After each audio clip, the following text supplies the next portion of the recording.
Glória a Deus. Irmãos, hoje o pastor Rodrigo fez aqui nos avisos, né, uma boa síntese do que é quais são os trabalhos principais da Igreja Batista da Família. Então, só para lembrar, né, os irmãos que a Igreja Batista da Família está há 19 anos trabalhando no fortalecimento das famílias, né? Quando nós falamos família, pelos ministérios que nós temos aqui, o nosso chamado, nós temos abençoado aqui, né, tanto as crianças com esse trabalho que a gente vê que os nossos professores têm se colocado na brecha para fazer um trabalho, para preparar, né, o crescimento das nossas crianças dentro do estudo da palavra. E a gente fica, os pais devem, eu vejo assim, testemunho de pais muito felizes com o desempenho dos seus filhos, né, com conhecimento de coisas que eles mesmos não sabiam, ou não tiveram oportunidade de conhecer, né? Então, a gente vê aqui um trabalho que vai desde as crianças, adolescentes, pré-adolescentes, jovens, né?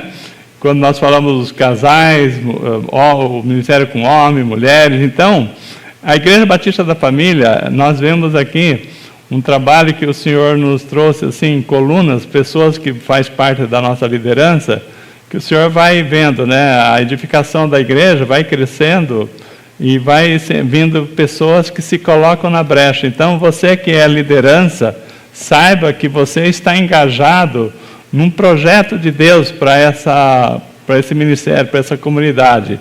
E a gente fica muito feliz como pastor, né?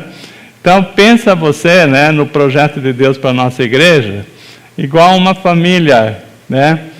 Uma grande família. Então, eu vejo, né, a nossa igreja como uma grande família, não apenas no nome, mas uma grande família onde nós temos assim o cuidado para que todos estejam bem, né? Então, pensa você assim num barco com a sua família. É a Igreja Batista da Família também num barco, né, para uma travessia no mar aberto, né? Então, essa família, pensa que esse barco é um barco onde cada um tem uma posição. Tem aqueles que têm mais experiência no leme, vai lá no leme, outro que tem experiência, tem preparo físico, vai lá para puxar as velas, outros têm mais assim habilidade com cozinha, ficou para a cozinha, mas cada um tem uma função. O propósito é que esse barco chegue no seu destino, né? Então, quando nós falamos nisso assim, nós estamos falando que o Senhor Jesus, quando Ele chamou, né, Ele veio, Ele trouxe o ministério de Jesus aqui na terra, né, apresentar o Pai, e Ele preparou os discípulos para começar a igreja primitiva. E esses discípulos, eles foram escolhidos com um propósito de trazer o ensino daquilo que ele ia deixar, né? 3 anos Jesus ficou com os discípulos, depois subiu e os discípulos que ele formou conduziram a sua igreja, a formação da igreja. Nós, conhecendo a Bíblia, nós vemos aqui pelos evangelhos como é que foi. Então, é muito importante que há um caminho a percorrer, e no estudo que nós estamos fazendo às terças-feiras com o pastor Rodrigo, nós temos visto a primeira carta de Pedro, que ali mostra a preparação, né? Pedro trazendo assim estudos importantíssimos para nós entendermos a posição da igreja como ministério do Senhor Jesus para fortalecimento, né, do povo de Deus, né? Então isso é muito importante a gente entender, que há um caminho a perseguir. Nós estamos todos nesse barco, cada um tem uma posição. Agora, os dias são maus, diz a palavra, né? Tem dias maus. Então, quando eu disse que cada um tem uma posição, o capitão desse barco, que normalmente, se você é o chefe da família, você é o capitão desse barco, você tem a obrigação de estar atento à rota, né? Que você tem, o caminho que você vai seguir para chegar do outro lado, alcançar o objetivo. Mas, assim, ficar atento às tempestades, porque quando nós lemos a palavra, nós identificamos que a igreja hoje está vivendo a era dos últimos tempos, e que haveria muitas coisas no finais dos tempos, que estamos vendo aí, né? Guerras, aumentando cada vez mais os conflitos. Você vê o amor de muitos se esfriando. Tudo que está na palavra, a gente vê se cumprir, né? Você vê, por exemplo, problemas assim, do amor de tantos esfriando, que filhos tirando a vida de pais, pais tirando a vida de filhos. Quando que você poderia imaginar que você veria essas coisas, né? Então, nós estamos falando, né? Os tempos não são fáceis. E aí as tempestades, viajar, né, no mar com tempo bom, calmaria, é moleza. Mas nós temos o quê? As pessoas enfrentam tempestade. Quando eu falo de experiência em alto mar, as minhas experiências não foram nada boas. Quando eu tinha uns 25 anos, mais ou menos, fui convidado por um irmão meu, lá, que a empresa dele resolveu fazer uma pescaria em alto mar, e ele falou, vamos, você que gosta de pescar, e eu fui. Olha, vocês não imaginam, um barco de 2 andares saiu do Porto de Santos, 11 horas da noite, viajou para chegar ao lugar da pescaria em alto mar, foi parar 1 hora da manhã. Começou um tempo ruim, e esse barco, ele ficava assim. Olha, chegava um momento que para parar no barco, de tanto que ele virava para lá e virava para cá, tinha que deitar no piso do barco e abrir os braços e as pernas, porque senão você saía rolando que nem abóbora, para lá e para cá. Irmão, você não imagina a loucura que foi. E passa mal. As pessoas que nem eu não estavam acostumadas, né? Era todo mundo alimentando os peixes para cá, alimentando os peixes para lá. No dia seguinte, o barco chegou de volta, 8 horas da manhã de volta, né? Eu fiquei umas 2 horas, o pessoal ficou na praia lá, sem conseguir andar, sem se segurar em alguma coisa, porque de tanta tontura. E fiquei 3 dias sem conseguir ler o que eu escrevia. 3 dias. Então, vocês veem que realmente a minha experiência em alto mar não foi boa. Mas assim, a tempestade vem e não é só isso, né? Então, nós estamos falando aqui que qual que é o objetivo? A Igreja Batista da Família é esse barco da família que nós temos que atravessar, cada um na sua função, mas nesse momento a travessia já é difícil, agora todos precisam estar bem, todos precisam estar saudáveis. Imagina que tem lá um grupo que cada um tem uma posição e essas pessoas estiverem enfermas, cansadas, desanimadas, e na hora dessa tempestade que precisa do vigor de todos, se nós não tivermos lúcidos, bem, então como é que vai ser? Então é essa a preocupação do Senhor Jesus com a igreja, que estejamos bem, porque tempos ruins virão, mas Ele nos ensina, através dos apóstolos, né, a ficar forte no Senhor, na palavra. Então esse é o cuidado. Quando você lê a Bíblia, aquilo que nós estamos estudando, a gente vê Pedro explicando todos os cuidados que precisa ter contra o falso profeta, contra isso, contra aquilo, as dificuldades para que a gente não enfraqueça na fé. Então, eu tenho lutas, mas se eu estiver firme no Senhor, essas lutas vêm e passarão e a gente permanecerá, né? Mas se você estiver fraco na fé, muitos não resistirão, né? Então, por isso, né, quando eu fiz aqui uma comparação, né? Mas essa é a nossa vida, né? Nós temos que estar preparados para o que vem, e o que vem, estando bem, não vai ser fácil. Imagina se você estiver fraco na fé.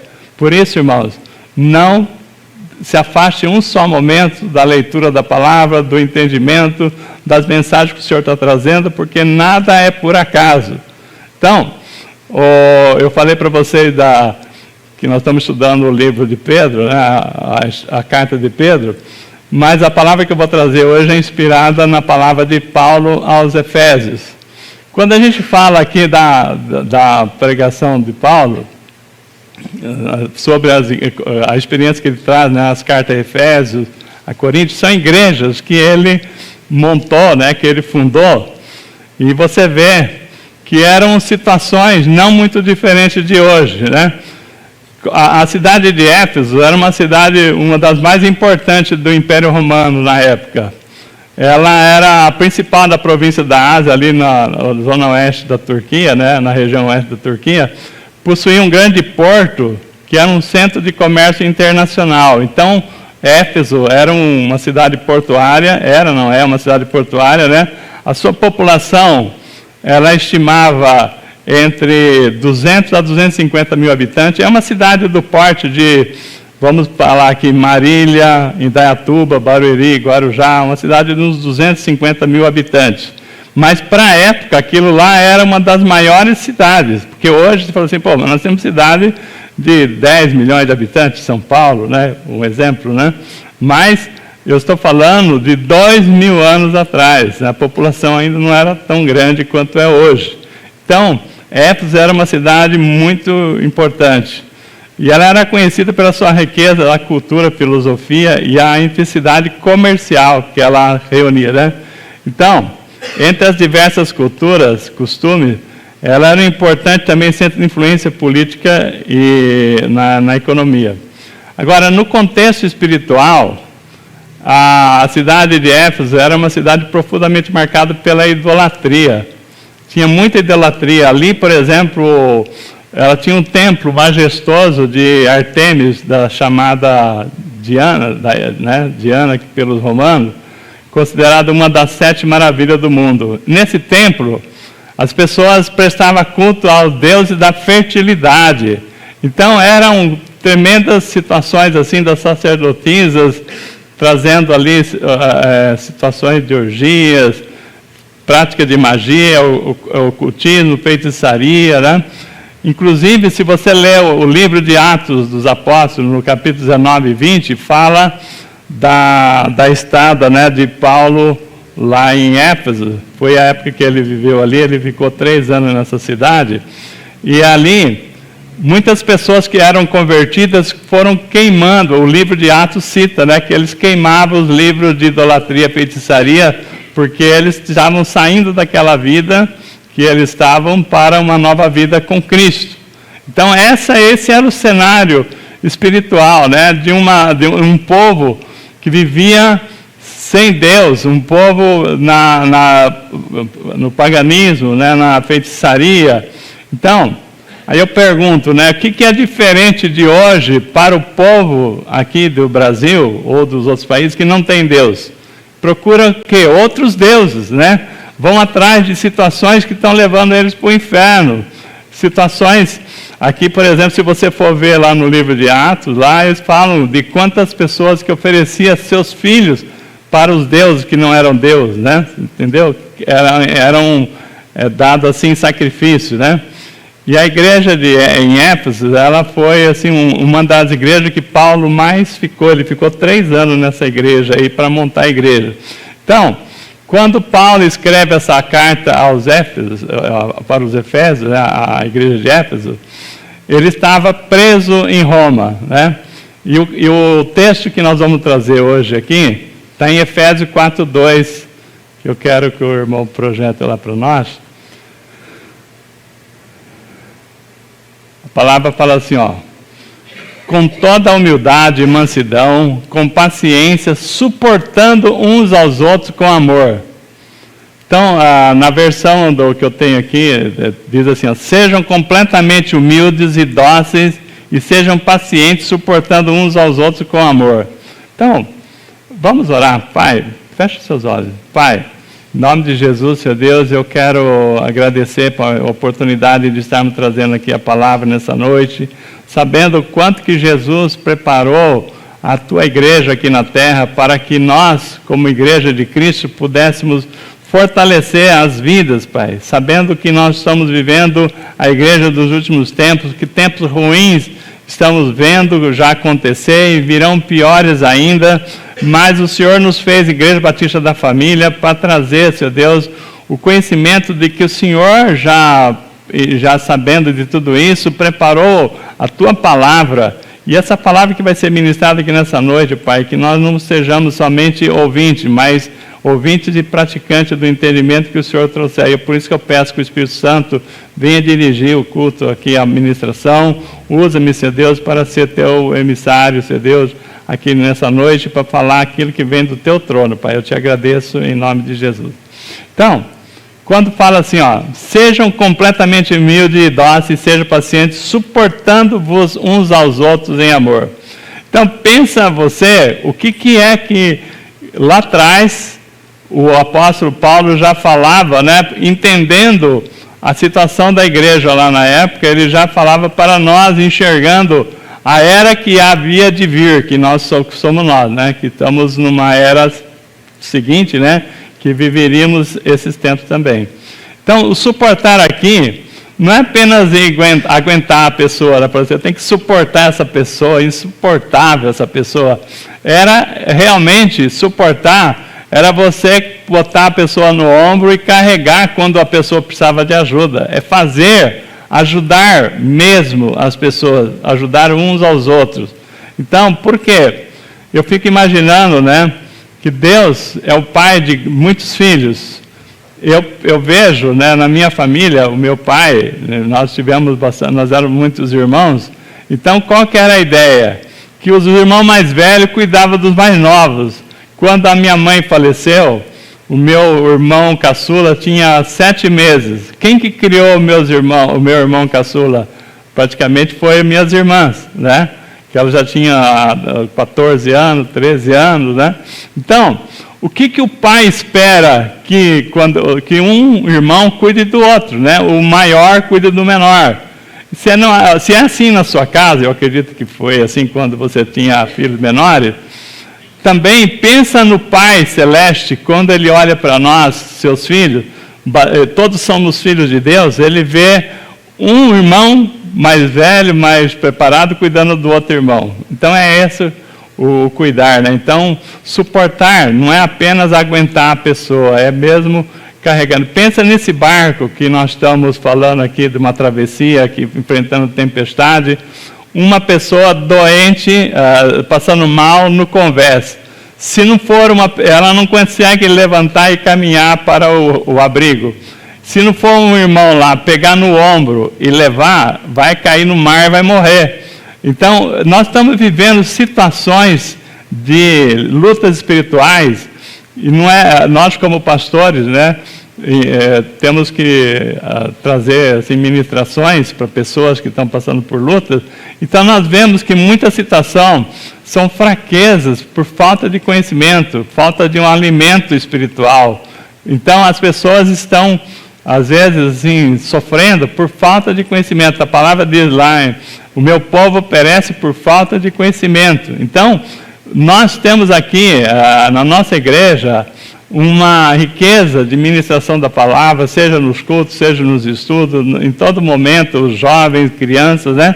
Então, tolo é aquele que não aprende, aquele que não se alimenta, porque virão tempos que você precisará desse alimento para poder vencer uma luta. Hoje mesmo me ligou uma pessoa falando de situação, e ele falou assim, olha, pastor, é coisa mandada. Eu falei assim, meu Deus, né? Então você não entendeu nada até agora, porque aquele que está em Cristo, o mal nenhum o alcançará, porque o Senhor já nos deu a proteção. Agora, o problema nosso não é o que entra na nossa boca, a palavra diz que é o que sai da boca, né? Então a boca fala que o coração está cheio. Quando você deixa situações entrar no seu entendimento, no seu interior, é aquilo que você é, né? Porque você não conheceu a palavra, não rejeitou, porque você não entendeu que Deus já deu toda a proteção para nós, mas para aquele que está na palavra. Agora, se a pessoa não tem entendimento, ele vai achar que tem coisa mandada mesmo, que o mal pode contra a palavra de Deus, né? Bom, então eu estou falando aqui, né? Paulo estava lá em Roma, quando ele começou a escrever a carta a Efésios, à igreja de Éfeso, né? Eu convido você a abrir a Bíblia em Efésios 2, de 1 a 10, só para vocês verem o contexto daquela igreja convertida que vivia no pecado, como eu falei, né? A palavra diz lá em Efésios na carta de Paulo aos Efésios 2, no verso 1. Vocês estavam mortos em suas transgressões, nos seus pecados, nos quais costumavam viver, quando seguiam a presente ordem deste mundo. E o príncipe do poder do ar, o espírito que agora está atuando nos que vivem na desobediência. Anteriormente, todos nós vivíamos entre eles, satisfazendo as vontades da nossa carne, seguindo os seus desejos de pensamento. Como os outros, éramos por natureza merecedores da ira. Todavia Deus, que é rico em misericórdia, pelo grande amor em que nos amou, deu-nos vida com Cristo quando ainda estávamos mortos em transgressões. Pela graça vocês são salvos. Deus nos ressuscitou com Cristo e com Ele nos fez assentar nas regiões celestiais em Cristo Jesus, para mostrar, olha aí, nas eras que hão de vir, que é o tempo de hoje, por exemplo, a incomparável riqueza da sua graça, demonstrada em sua bondade para conosco em Cristo Jesus. Então Deus demonstrou a bondade para conosco em Cristo Jesus por o tempo que haveria de vir, que é o que nós estamos vivendo, nós hoje, né? Pelo tempo que haveria de vir, para mostrar nas eras que hão de vir a incomparável riqueza de sua graça, demonstrada em sua bondade para conosco em Cristo Jesus. Pois, no verso 8, vocês são salvos pela graça por meio da fé, e isso não vem de vocês, é dom de Deus, não por obras, para que ninguém se glorie, porque somos, olha, presta atenção, quem é que nós somos? Somos criação de Deus, realizada em Cristo Jesus, para fazermos as boas obras, as quais Deus preparou antes para nós as praticarmos. Então, quem somos nós? Somos um povo que antes era pecadores, assim como era a igreja de Éfeso, né, que Paulo está falando, né? Mas o Senhor, na sua misericórdia, nos ressuscitou, nos tirou do pecado, nos deu vida. Então nós somos criatura de Deus em Cristo Jesus, pela obra de Cristo. Nós somos salvos pela graça, né? Isso não vem das nossas obras, né? Para que ninguém se glorie, né? Então é dom de Deus. Mas tudo isso Ele fez, Ele nos criou para as boas obras, né? Como nós lemos aqui, né? Para as boas obras, as quais Deus preparou antes para que nós as praticássemos. Então, Deus nos chamou, constituiu a Igreja Batista da Família, constituiu eu e você, em cada um na sua posição, para as boas obras que nós haveremos de fazer nesse lugar. Então, você, liderança, você que está aqui hoje ouvindo, você que está em entendimento da palavra, saiba que nada é por acaso, é plano de Deus, porque nós precisamos conhecer isso para viver aquilo que Deus preparou que nós vivêssemos, né? Então, primeiramente, quem nós somos em Cristo? Então, olha só o propósito de Paulo, saber primeiro quem nós somos em Cristo.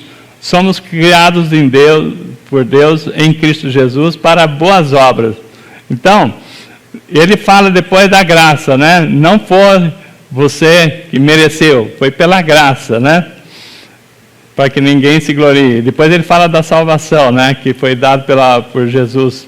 Ele fala da nossa nova identidade como cristão. Então, no capítulo 4, que nós vamos entrar aqui, que foi a palavra que eu pedi para vocês, que nós vamos mencionar, Paulo, ele está falando, agora que vocês sabem quem vocês são, que não é por acaso que vocês estão aqui na igreja, vocês são povo de Deus, raça eleita, povo santo, propriedade exclusiva de Deus, para as boas obras, que Pedro também fala assim, né? Que para proclamar as virtudes daquele que tirou do reino da treva para o reino da luz, né? Então, proclamar as virtudes de Jesus.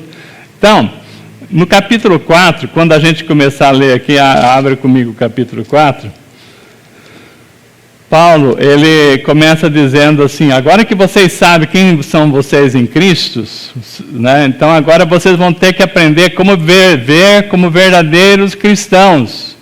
Vocês não são mais aquele povo pecador que não tinha conhecimento. Agora vocês sabem que vocês são especiais, que eu tenho um propósito. Deus tem um propósito na nossa vida. Então, Ele nos chama a viver como verdadeiro cristão. Então, Paulo fala aqui no 4:1. como prisioneiro no Senhor, rogo-lhes que vivam de maneira digna da vocação que receberam. Amém? Então nós não podemos mais viver como antigamente. Nós somos chamados de Deus.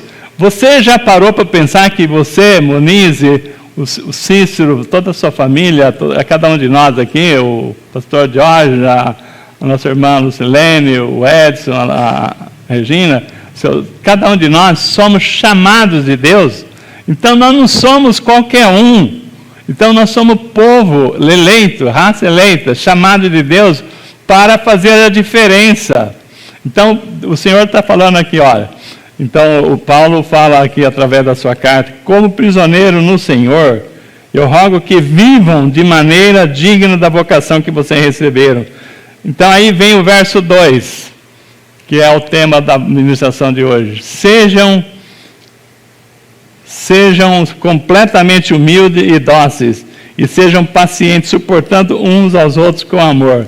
Então, esse é o ponto aqui da nossa pregação, né? Sejam completamente humildes e dóceis, sejam pacientes, suportando uns aos outros em amor.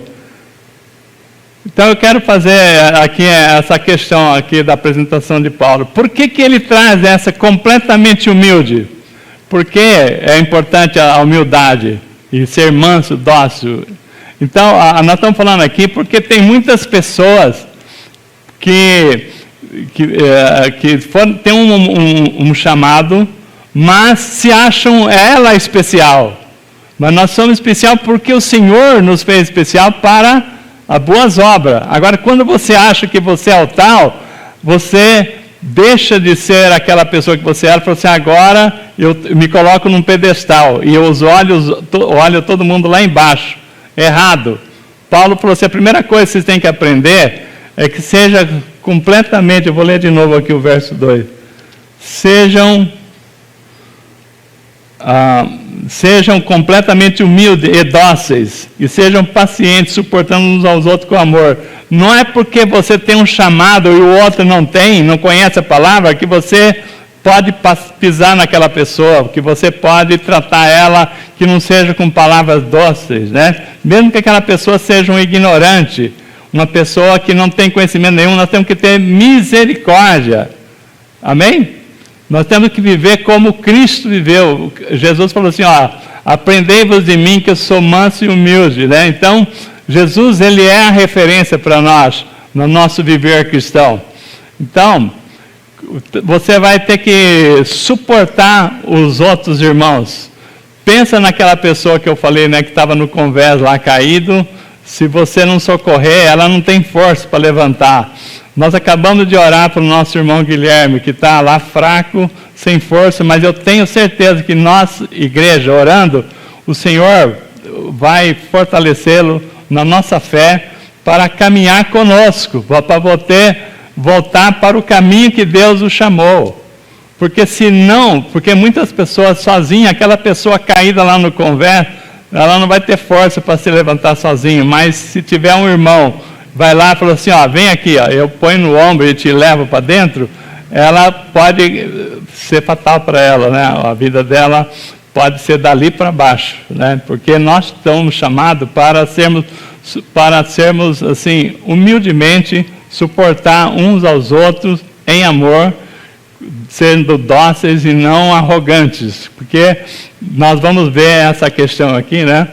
Nós vivemos no mundo, irmãos, eu já falei muito aqui nos meus tantos anos aqui de BFO, a gente vive num mundo que as pessoas lá fora falam assim, ó, ema, cada um com o seu problema. Já viu essa frase aí? Há muito disso, mas não é para isso que nós, igreja, fomos chamados. Na sexta-feira, nós tivemos uma reunião aqui de diretoria, depois da reunião de oração, para tratar do centro de acolhimento do CETAT, né? Centro de acolhimento que a igreja está me ajudando. Por quê? Porque são pessoas que precisam ser ajudadas. E nós temos condições, temos o entendimento e entendemos a importância que, se nós não tivermos ajuda, aquelas pessoas perderão uma oportunidade, um coração, que nem o pastor Luiz, né, de se colocar na brecha, de criar um um centro, mas ele não tem força sozinho, então nós precisamos emprestar o nosso ombro para ajudar a carregar, né? Então nós já fizemos 12 meses que estamos ajudando, e nós nos comprometemos a dar continuidade na obra, estando mais próximo para poder ver aquele centro funcionando e ajudando a recuperar vidas, né, que estão colocadas ali, que nós encontramos na rua, né, falando, para onde nós mandamos essa pessoa? Você não vai poder acolher na sua casa, eu não vou poder acolher na minha casa, mas tem um lugar adequado, com a estrutura para isso. Então, é para isso que nós somos chamados. Então, lá fora, as pessoas não têm aonde se apoiar. Agora, irmãos, vocês que são da Igreja Batista da Família, vocês ficariam felizes se todos aqui tivessem visto. Nós estivemos lá nesse retiro lá dos jovens e vimos lá o que aconteceu lá, por exemplo, na sexta-feira anterior, né? As pessoas trazendo assim testemunhos de ajuda, por exemplo, pessoas que estavam fracas, mas encontrou na nossa comunidade dos jovens um fortalecimento, motivação para continuar. Que coisa linda, irmão, né?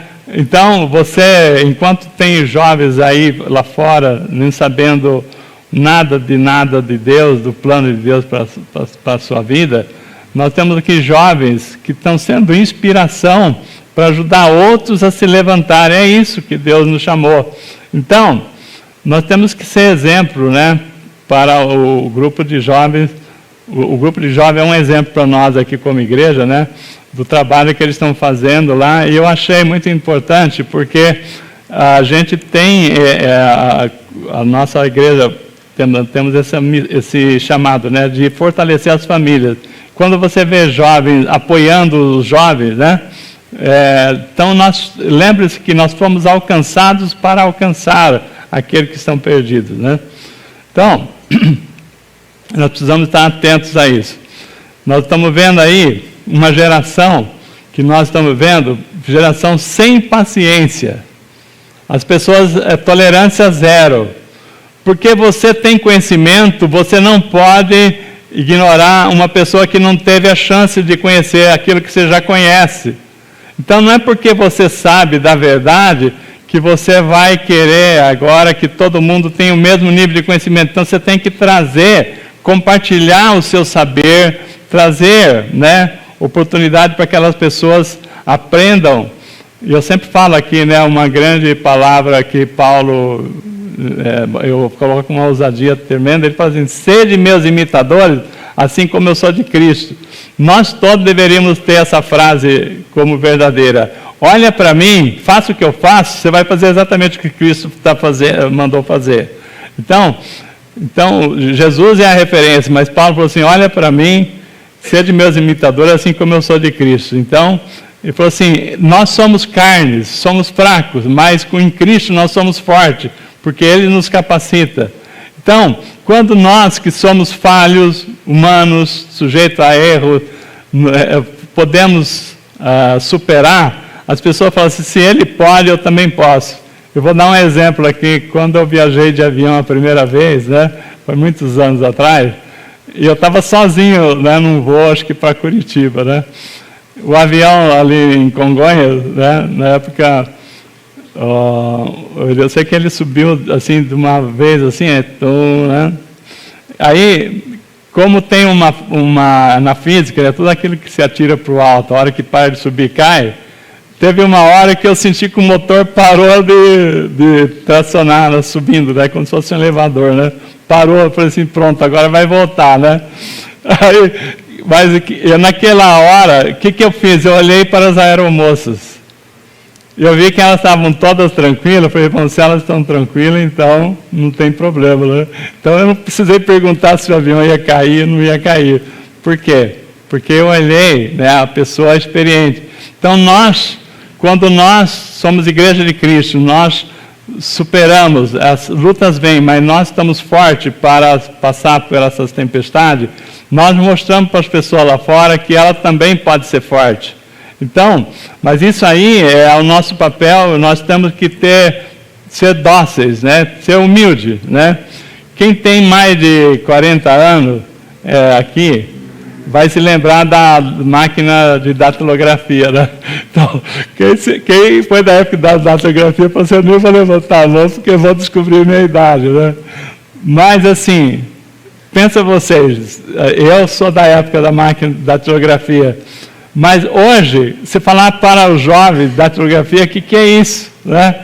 Entendeu? Então, hoje, por exemplo, quando a gente fala com os jovens, nós estamos falando aqui, qual que é o ponto? Tem que fazer um curso de inglês, eu tenho que estudar inteligência artificial, tá? Então é outra linguagem. Mas aquelas pessoas que viveram a época da máquina de datilografia, se elas não se atualizaram, ela não vai acompanhar. Mas nem por isso, essas pessoas que agora têm um conhecimento desenvolvido, podem ser assim, arrogantes em cima daquela pessoa que não tem o conhecimento. Então, nós somos assim, pessoas diferentes pela época que nós vivemos. Então, eu quero falar aqui, quando Paulo fala assim, sejam completamente humildes. Vamos falar de humildade aqui, né? Quando nós estamos falando de humildade, não é a pessoa se sentir inferior. A pessoa humilde, tem gente que fala assim, eu conheço a pessoa, é uma pessoa humilde, não tem nada na vida, pobrinho, não é isso. A palavra humilde que nós estamos vendo aqui na Bíblia é a pessoa que está dependente de Deus. Aquela pessoa humilde que nós estamos falando aqui é a pessoa que está aproximando de Deus. Porque quando você se aproxima de Deus com humildade, você também aproxima das pessoas. Então, o que nós estamos falando aqui, para nós falarmos de humildade, né?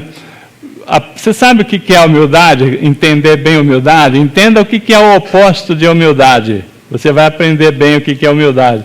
O oposto de humildade é orgulho, soberba. O que a Bíblia fala sobre isso? Tiago 4,6. Deus resiste aos soberbos, mas dá graças aos humildes, né? Então, as pessoas soberbas, orgulhosas, arrogantes, Deus resiste. Então essas pessoas vão bater cabeça porque elas se acham os tais e passa por cima daquele que ela precisaria estender a mão. Mas como é que ela vai estender a mão se ela acha aquela pessoa inferior? Eu não vou dar a mão para aquela pessoa, eu não vou cumprimentar aquela pessoa, eu sou melhor que ela, eu não vou me misturar com essas pessoas. Aliás, essa semana saiu na mídia, o Ministério Público entrou com uma ação contra um influenciador por um crime de apologia, não. Pode falar mais alto?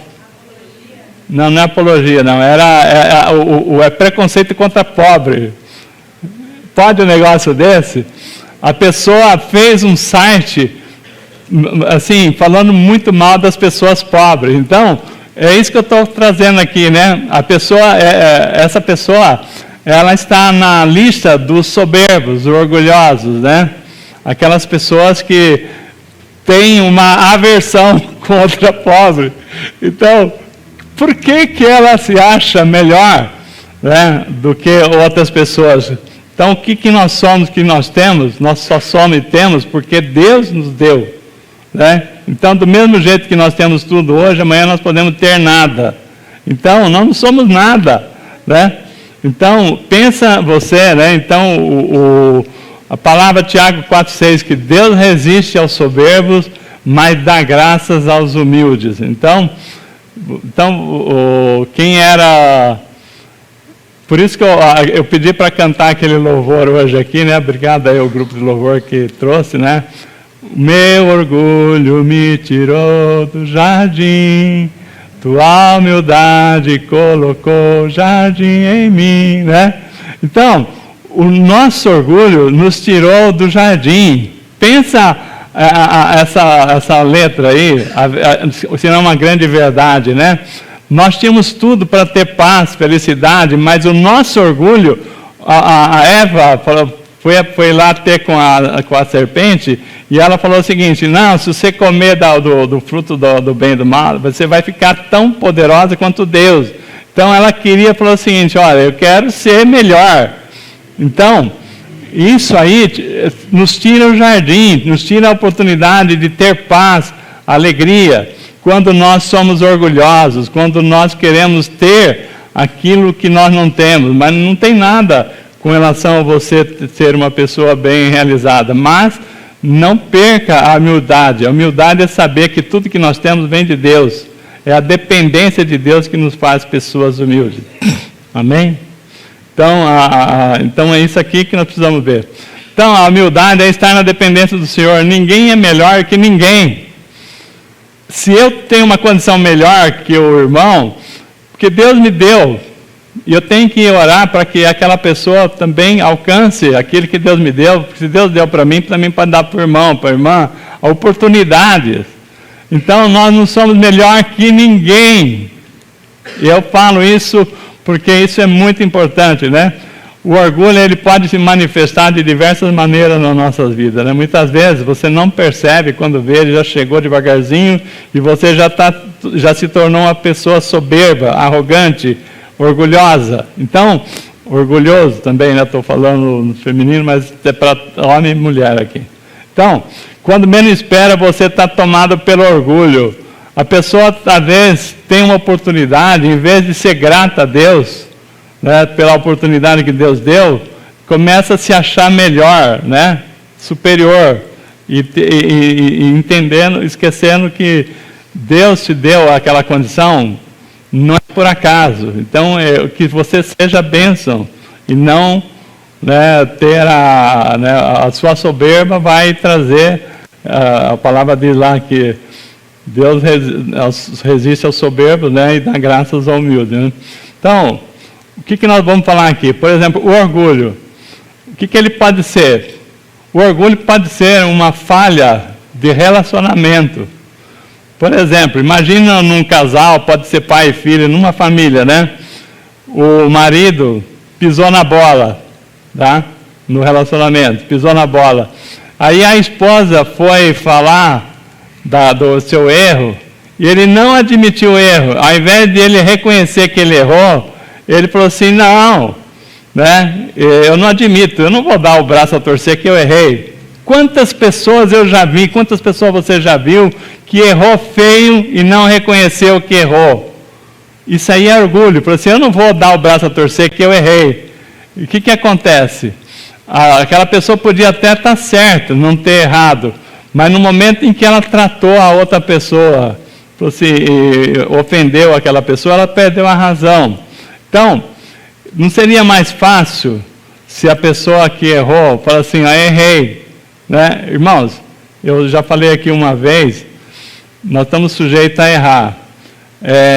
Pensa você o seguinte, eu tinha 17 anos, quando eu trabalhava no banco, eu entrei no banco cedo, né? E um colega meu falou isso para mim, para o Aguiar, você não aceita os seus erros. Toda vez que eu falo, aí você fica justificando, fica dando uma desculpa e não assumindo o seu erro. Aquilo ali foi uma dádiva na minha vida, porque eu entendi que eu errava. E quando você reconhece que você erra, você começa a aprender com os seus erros. Porque quando você acha que você não erra, que você sempre está certo, você nunca vai aprender com os seus erros. Você nunca vai se tornar uma pessoa melhor. Então aquilo ali me ajudou, ainda jovem, né, a criar uma filosofia. Eu quero aprender com meus erros e tornar uma pessoa eficiente naquilo que eu faço. Se eu não faço tudo, eu fiz um princípio para a minha vida. Eu quero fazer melhor tudo que eu faço. E eu, com esse princípio, eu fiz carreira no banco, quase 40 anos de organização Bradesco. Eu tornei especialista em crédito imobiliário, tanto é que eu fui indicado para ser representante dos bancos na Associação dos Bancos, e hoje eu tenho representação com o governo e tal, para falar desse produto, porque um dia eu fiz esse propósito de ser especialista naquilo que, se eu não faço tudo, eu quero fazer bem. Então, quando você... tudo isso eu estou falando porque um dia um jovem da minha idade falou, você tem um defeito, você não assume os seus erros. E eu falei assim, puxa vida, né? E eu não tinha essa noção que eu sou falho. Quando a gente admite que a gente erra, você aprende com os seus erros. Quando você não admite, você é orgulhoso, você está sendo soberbo. Então, mas tem muitas pessoas que falam assim, eu não vou dar o braço a torcer, eu vou falar que eu errei, eu não vou me tornar menor. Pelo contrário, é a oportunidade de se tornar maior, né? Quando você tem humildade de reconhecer os seus erros, você tem a graça de Deus para aprender e tornar melhor, tá? Então, é aí que entra o orgulho em campo, né? A pessoa fala, eu não vou me rebaixar para aquela pessoa. Quem é aquela pessoa pensa que é? Eu sou homem, né? O homem, eu não vou dar o braço para torcer para uma mulher que vai achar que é melhor que eu, né? Então, irmão, humildade é isso, é reconhecer que nós somos falhos, mas nós podemos aprender com nossos erros, né? Então, não existe uma mulher sábia que, a hora que o marido falar eu errei, que ela não perdoa, porque a mulher sábia edifica o lar, né? Então, aquela mulher sábia, eu não conheço uma mulher sábia, quando o marido faz o seu meia-culpa, ela não vai amolecer o coração e vice-versa, né? Então, isso é o que Deus espera de nós. Então, o perdão é a chave para desarmar o orgulho, tá? A soberba cai diante de um coração humilde que... lembra aquele louvor que a gente cantava no grupo de Casado para Sempre? Fala assim, que nenhuma família comece em qualquer de repente, que ninguém vá dormir sem pedir ou sem dar seu perdão, que o casal seja um para o outro de corpo e de mente, que a família celebre a partilha do abraço e do pão, né? Então, que ninguém vai dormir sem pedir ou sem dar seu perdão. Então, você chegar para sua esposa e falar assim, olha, me perdoa. Chegar para o seu marido e falar, me perdoa. Chegar para o seu filho, porque às vezes nós erramos, mesmo que você tendo que dar boas orientações para o filho, mas se o pai erra, ele tem que falar assim, olha filho, eu errei, né, porque eu não devia ter falado desse jeito com você, me desculpa, porque isso você vai ensinar que nós somos falhos, que nós podemos errar, mas também quando nós reconhecemos nosso erro, a gente cresce, né, porque a gente melhora a nossa posição. Então, o orgulho também pode acontecer, eu estava falando de relacionamento na família, mas a questão do orgulho pode te atrapalhar, inclusive, no campo profissional, né?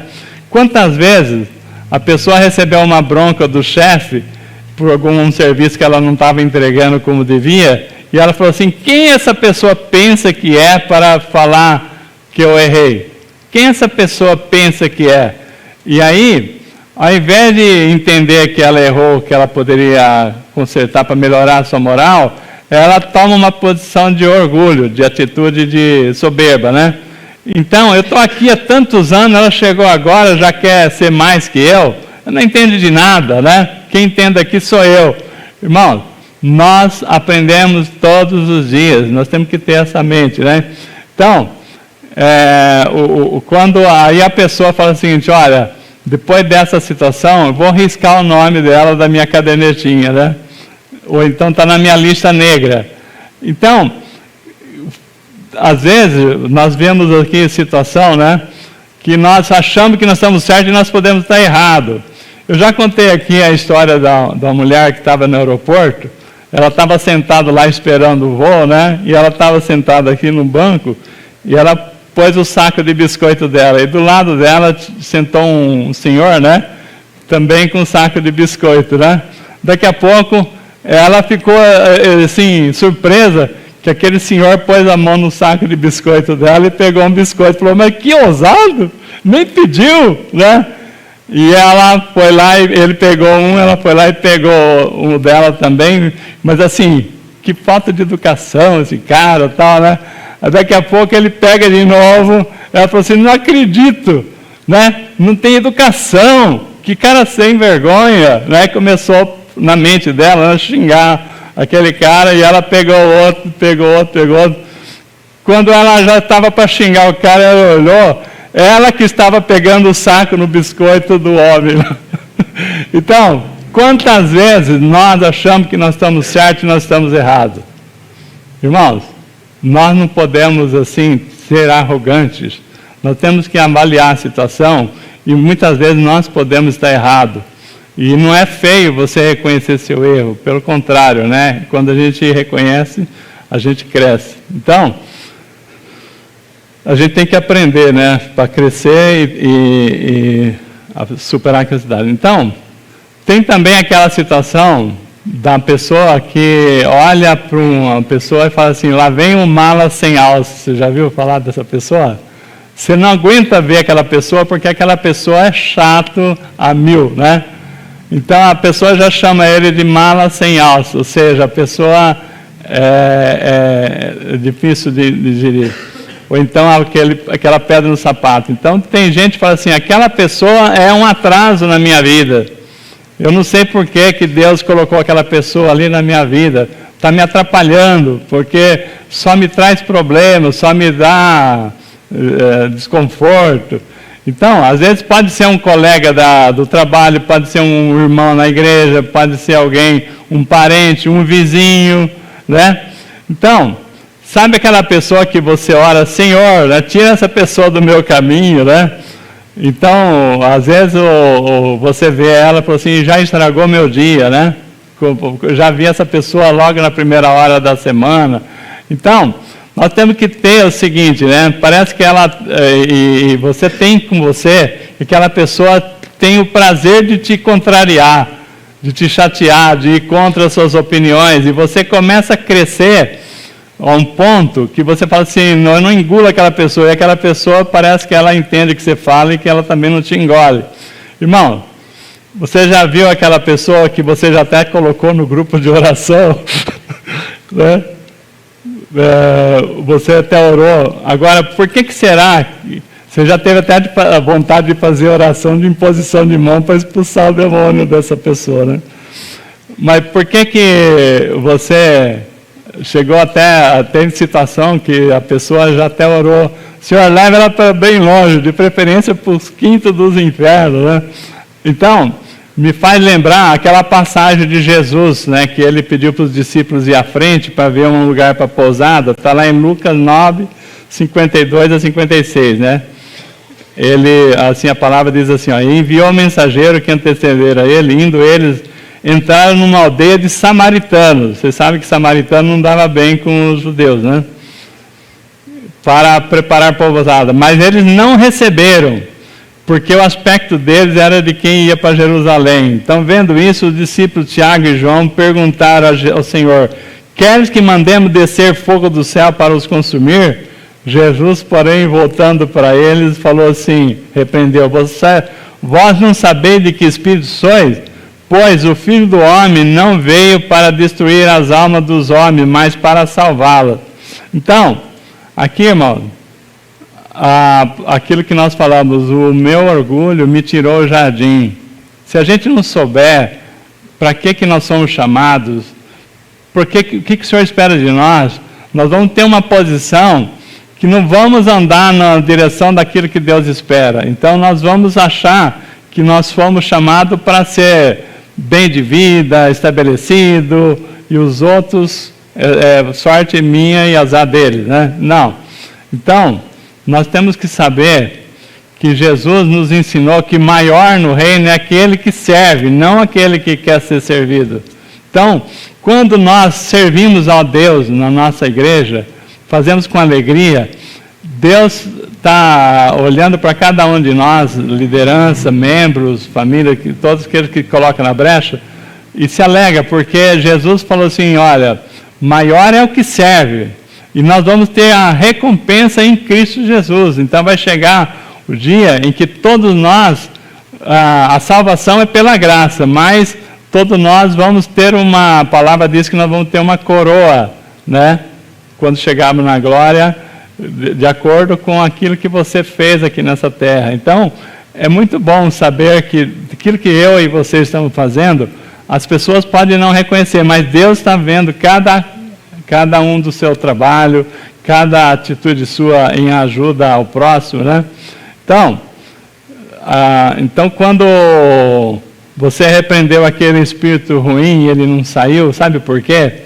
Porque pode ser que foi Deus que colocou aquela pessoa na sua vida para te tornar uma pessoa melhor.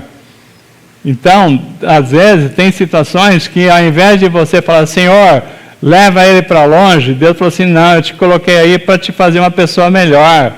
Você, transformando a sua vida e mostrando para ele, ele vai ser transformado e eu vou salvar ele. Entendeu? Então, nós temos que entender que tem situações que aquela pessoa jamais esperaria uma ação de ajuda sua, uma gentileza sua, porque aquela pessoa pode não te engolir tanto quanto você não engole ela, certo? Mas se você tiver esse espírito, que aquela pessoa não foi colocada, não foi o diabo que mandou aquela pessoa, mas pode ser Deus para me trazer uma pessoa melhor, então eu quero ser essa pessoa melhor e mostrar para aquela pessoa que tem jeito com Cristo, para que ela possa ser quebrada no seu orgulho e nós salvarmos ao invés de nós dois, né, ficar sendo condenado pela nossa atitude. Então, olhando, né, isso aqui, a gente lembra que aquela questão do saco do biscoito, que nós podemos estar errados, né? Tem pessoas que se colocam na nossa vida, então, para testar. Deus tem muitas vezes que Ele testa a nossa atitude, testa a nossa atitude em relação ao nosso próximo. Eu queria só trazer aqui, partindo já para o encerramento, a comparação aqui do bom samaritano, né? Que está lá em Lucas 10:33. Certo samaritano que seguiu o seu caminho, passou de perto e vendo aquela pessoa que foi assaltada, compadeceu-se dele. Então, olha só, o que nós vemos, até o pastor Rodrigo pregou não muito tempo essa mensagem do samaritano, né? Então, nós tivemos a situação do sacerdote que passou ao largo, o cara estava caído ali precisando de ajuda, ele falou, estou desviando que eu estou com pressa.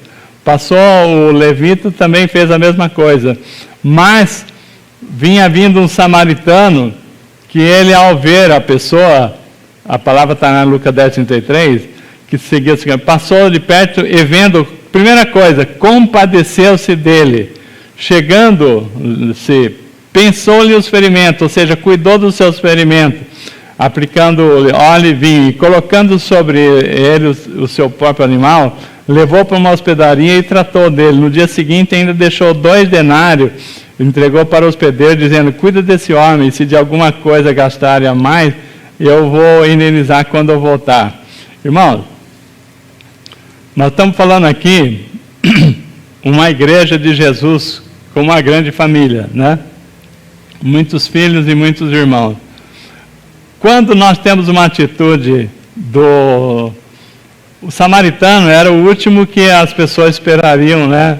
Qualquer coisa dele, porque os judeus falavam mal dele, porque eles tinham uma outra filosofia. Mas foi aquele que surpreendeu, né? Que ele ajudou, cuidou. Então, o que é que o pai espera do filho? Do filho mais velho, que cuide dos seus irmãos. Então é isso que a nossa igreja tem feito e é isso que eu, como pastor, eu oro para que nós continuamos fazendo, mas que cada um de nós olhemos as oportunidades e não deixamos de fazer aquilo que está no nosso alcance. Com certeza, nós estamos conquistando galardões, né, que vão ser um dia, você vai falar assim, olha, quando chegar aquele dia lá que fala bem-vindo, né, bendito do Pai, né, e vão receber né, os elogios de Deus, então você vai falar, eu tive fome e me deste de comer, tive sede e me deste de beber, estava doente e me visitaste.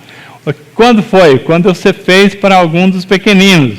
Então, a nossa igreja tem um trabalho de ação social que eu quero que a igreja se organize para a gente fazer mais ainda do que nós temos feito. Então, irmão, isso é um pedido, é uma oração que se você puder estar orando nesse propósito, porque eu tenho muitas pessoas que às vezes estão passando necessidade e nós temos como ajudar e não temos ajudado. Então, se a gente se organizar, nós vamos conseguir fazer mais do que nós temos feito, né? Então, aquele ditado, ema, cada um com seus problemas, não é aqui dentro da igreja, é para fora da igreja. Mas nós não estamos do lado de lá, nós estamos do lado de cá. Então, nós como igreja de Jesus, nós queremos cumprir essa palavra.